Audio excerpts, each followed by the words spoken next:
So I wanted to call your attention today to something really, really, really important that I'm not entirely sure has been well enough articulated in the past week. And that is something really big happened after Jonathan Ross, the ICE agent, shot Renee Nicole Good in Minneapolis. Many things have happened since then, but something really big happened. And that is that, first of all, the administration surged many more agents to Minneapolis, and it had to pull them from other operations. I'll tell you a little bit more about that in a second. But second of all, people in Minnesota didn't back down. Rather than being afraid, and that fear making them stay away from situations where they would encounter federal agents, more and more and more and more people came out. And I promise you, they're afraid too. But they're doing the right thing. They're putting one foot in front of the other.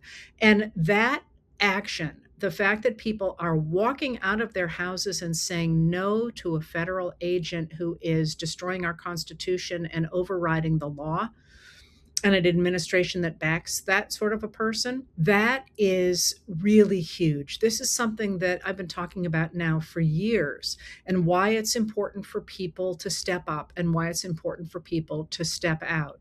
Because remember, the Trump administration does not enjoy the majority support that a government must have in order to impose its will on a community.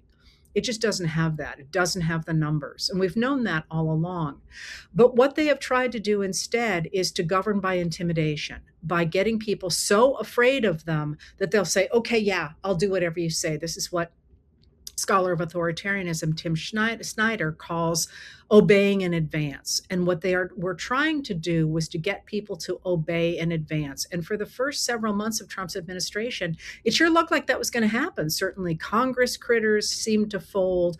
Sometimes universities seemed to fold. Certainly lawyers seemed to fold. It looked as if media organizations were going to fold, and some have, of course. But when push came to shove, the American people did not fold. And that, while we are not headlining that, and people seem to be sort of absorbing that, that's really, really big, because the administration does not have the personnel power to impose its will on a country that is not compliant.